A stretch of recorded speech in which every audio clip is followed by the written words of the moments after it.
Good day, ladies and gentlemen, and welcome to a panel discussion on marketing management. Today we're going to be looking at the topic of managing your price. I'm Trevor Hartley from the London School of Business and Finance, and joining me today in the studio is Louisa Mazinta and Steve Pemberton. Could I ask you to introduce yourselves, please? Hi, my name is Louisa Mazinta. I'm the CEO of a website called themarketingsite.com, which focuses on marketing and communication, and I teach and I lecture and I build websites for companies. Hi, I'm Steve Pemberton. I'm Principal of Look Consulting. My background is in sales and marketing management, 22 years in the chemical services sector, and the last 10 years managing retail brands for major own brand retail outlets. Thank you, ladies and gentlemen. Today we're going to be looking at the really exciting case study of Shangri-La Hotel Group. They're a hotel group who have established themselves in the Asian market as a key player in the Hong Kong region, one of the top deluxe hotels. When looking at this, what are some of the first thoughts that come to mind for yourself when you go through the case study, Louisa? Well, Shangri-La have got an interesting challenge in that they have a luxury brand, and they're operating in a market where the disposable income from companies for meetings and conferences is diminishing. So they have to face the decision of whether to discount their price or whether to enhance the value. And my thinking around this is that they've got to be incredibly careful because they are positioned as a luxury brand in the marketplace. And if they start this process of price discounting, understanding that customers or their customers currently are going through some difficult times, it's going to be a very slippery slope for them, and it'll be something that'll be very difficult to come out of once the economy turns. I think Louisa raises a really good point, Steve, and it's something which comes to mind, a quote by Warren Buffett that said, price is something you charge, but value is really the substance of what you sell. So looking at this whole debate between price and value, what are some of your opening thoughts on the case study of Shangri-La? I think they're in a difficult situation. We're in a changing world economy, and they're trying to compete for a share of a diminishing market. So the danger is that you try to compete on price and you devalue your brand because you've got to cut your costs to maintain your margins. The world of conferences is getting less. There are smaller conferences, and there are technologies that can share those conferences or those platforms across the world through webcasting, etc. So they're in a difficult situation. The danger to start discounting and devalue your brand is real because you're chasing sales. But the downside of that, as Louisa alluded to, is that it's definitely a one-way street, and trying to get that back when there's an upturn in the world economy, it would be enormously difficult. So they're in a very precarious position. Damned if they do and damned if they don't at the moment. So bearing that in mind, we've got the situation now where you have to be considering price. You have to be creating an association between the consumer value proposition, what is your consumer or your customer really looking for. From their perspective, Louisa, what is that value that they're going to be offering their client? Is that value proposition going to change because they've branded themselves as this deluxe hotel? To now take a couple of steps back in a downturn within the economy, how does one manage that? One manages it through communication. The first thing you need to do is you need to speak to your customers and get an understanding of what their particular issues are. And that really comes through communication. So they should be talking to their customers. They should be trying to understand the needs of the meetings, incentives and conference market in these times, and discussing with them opportunities for using the Shangri-La hotels and still experiencing the value, still experiencing the level of service they provide, but perhaps doing it in a slightly different way, helping them to get through these difficult times. Okay, well, thank you for those thoughts. I think incredibly important. What I'd like to do is just jump into a bit more detail of the case study. Our users have been given 3 possible suggested solutions. Steve, your initial thoughts on the fact that we don't need to do anything. Our customers will come to us. We've established our brand sufficiently. Well, that's the one that brings the smile to my face, Trevor, because I think doing nothing in a changing world is not an option. If you do nothing, then it will just wither on the vine, and Shangri-La will be an empty shell within a short period of time. So doing nothing is not an option here. They have to make some changes, they have to react and lead the market, but they have choices to make which direction they go. But doing nothing is not one of the ones that I would consider if I was in their position at all. So looking at some of their choices, as Steve has mentioned, we can't do nothing. The environment has changed. We have to change with the environment. Looking at option C, having a dual pricing approach, different products. Louisa, what are your thoughts on that? Well, they're operating in an increasingly competitive environment. There are a lot more of the global hotel chains who are entering into the Asian market, and they also, as part of their strategy, are moving or creating new properties in Europe and elsewhere. So they have to look at the value proposition in the context of a more competitive environment.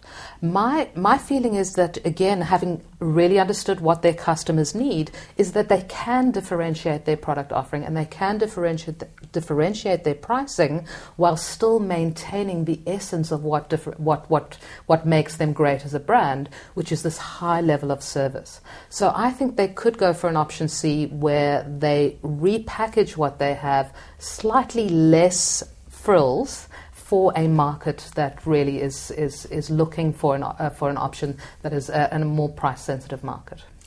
Steve, I see you shaking your head there. Your thoughts on what Louise has just described? I think it's tempting, but I think the danger of producing a two-tier business is that you undermine your core brand, and that you end up disappointing customers because their expectation is they're going to get, a Lexus and they get a Toyota. You'd have to be doing other things if you're going to go two-tier. Otherwise, you're going to severely damage your brand, and I think that's the danger in this scenario. Well, if you look at Shangri-La, they actually already have a two-tier strategy, because they have their high-end resorts and then they have their traders, which is more business-focused. So they could easily align the product offering and the differentiated product offering with that existing changing strategy. their real estate to reflect a shift Correct. in the market.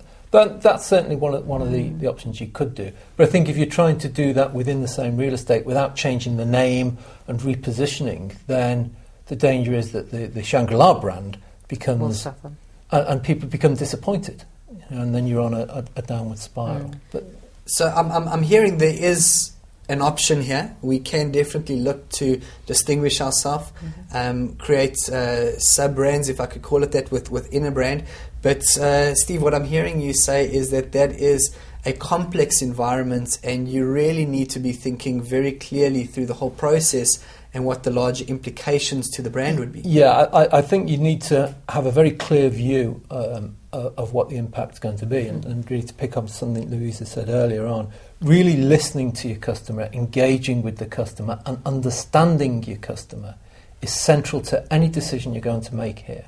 You really do have to have that thorough understanding of who your customer is, where their business is, what direction they're going, and then what the impact on your business is going to be. And really what you want to do is to position yourself to get there before they do, so that as they come, they meet you in the right position. And without understanding your customer, which is central to any marketing discussion that we're going to engage in, then you're more likely to come to flawed decisions. Absolutely. Perhaps taking a step forward, looking at the final option, creating an increased customer value for the offering that they already have. So not so much playing with your pricing, perhaps playing a bit with the loyalty program, but really looking to increase the value proposition for the client. So what are your thoughts on that? Well, essentially the second option is their safest option, because they're not then diminishing the value proposition, but they're looking at a way to enhance what they currently do with an understanding that their customers are looking for more value for the same amount of cost. They've just got to be really careful in option 2, in that the cost to enhance down the line, in terms of the hard cost for the organization to deliver be it a loyalty benefit or to deliver some form of reward, is a real cost to the organisation. So whereas it might incentivise usage now, down the line they're going to have to pay for that. So something to bear in mind when you are looking at loyalty programs, you can't just nonchalantly be providing all of these loyalty benefits. You need to actually realise that there is going to be a cost associated to those benefits somewhere down the line. Absolutely. Okay, in terms of where they find themselves, I think they're in a unique situation, whereas they're not just looking at new competitors coming into the market, which, as you rightfully mentioned, Louisa, there are new entrants into the Asian market, but they're also looking at a different type of challenge where, Steve, I believe you mentioned it earlier, organizations are not looking to send people away on these international conferences, having these big conferences. They're looking to do things very differently. How would you be approaching option B in terms of how you would be positioning this for Shangri-La? I think you're right. They're not just competing against other local hotels, they're competing against other media, like streaming and video conferencing, etc., which are lower cost, quicker, low barriers to entry. So I would say that if I was in this Shangri-La, I would be trying to offer these as part of my core product to sustain the quality of the product, to actually lead people down that route rather than do it apologetically, to actually go out and actually sell. Because I think one thing that we haven't said, a word we haven't used, is the word sell. That we should be encouraging the Shangri-La to actually sell their wares. If they're competing in a diminishing market, unless they do more selling, they're not going to get more business.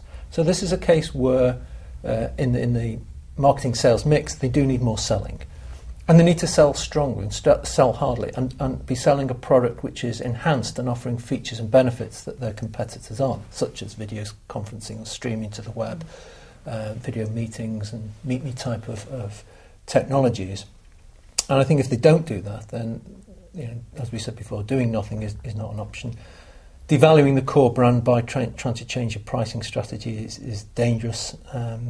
So I would say, for me, the solution B, increasing value, but not necessarily in a price, by adding features and benefits to the product, sustaining the quality, delighting the customer, sustaining the brand quality, and actually doing more selling and winning more work is really the way forward, in my view.